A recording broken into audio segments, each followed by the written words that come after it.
quelque chose dont je suis absolument convaincu. Et si par exemple un penseur n'emploie pas le mot domination, il ne peut pas avoir dire quelque chose sur le mot. Voilà.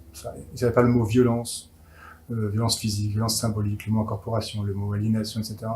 Le mot fausse conscience et tout. En fait, ça peut pas être quelqu'un qui dit quelque chose du monde tel qu'il existe. Donc, par exemple, c'est vrai que quand la philosophie politique va dire le peuple, le citoyen, et que vous lisez Bourdieu qui va dire il y a des rapports différents à la politique, la pensée différentielle, paradoxalement, la pensée bourdieusienne, c'est une pensée qui pense que penser les mondes, c'est penser les différences, par exemple. Donc, vous pouvez pas utiliser le concept globalisant après Bourdieu. Le concept de citoyen n'a pas de sens, le concept de peuple n'a pas de sens parce qu'il sait tout de suite que vous allez dire, mais qui le citoyen? Qui? Les femmes, les hommes, les classes populaires, les classes dominantes, les gens qui ont des diplômes, qui n'ont pas des diplômes. Tout de suite, ces questions-là apparaissent tout de suite, et vous savez tout de suite que tous ces enjeux vont devenir des enjeux de guerre, des enjeux de lutte, des enjeux de gens qui vont s'approprier les choses au détriment d'autres, etc. Et donc, ça fait voler en éclats 95% des concepts qu'on utilise, etc. C'est une pensée qui veut dire que le monde est très dur. Les textes de Bourdieu sont très, très dur sur la violence que les gens éprouvent, la misère du monde, la distinction bien sûr, les premiers travaux qu'il a fait sur le célibat au Béarn, vous savez quand le marché matrimonial s'ouvre et que les corps des paysans deviennent immariables parce qu'il y a la ville qui arrive et les filles préfèrent aller draguer les garçons de la ville qui sont mieux habillés, plus élégants, plus d'argent, etc. Et qui se retrouvent tous les paysans deviennent immariables.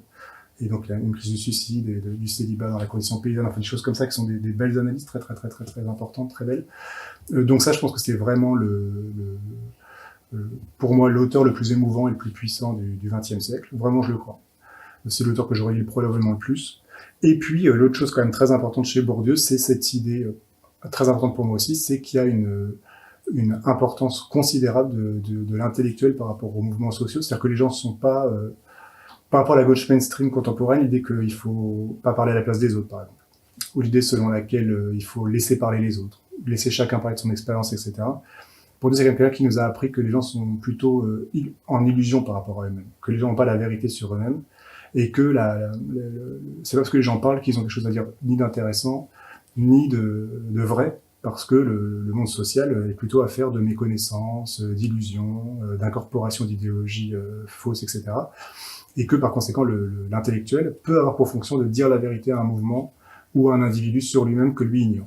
Et qu'il y a des problématiques d'une forme de supériorité ou de surplomb possible du chercheur ou de l'intellectuel par rapport aux mouvements sociaux, qui doit entrer dans un dialogue fructueux avec eux, mais en tout cas que l'intellectuel ne doit jamais se mettre au service d'un mouvement en répétant ce qu'il dit.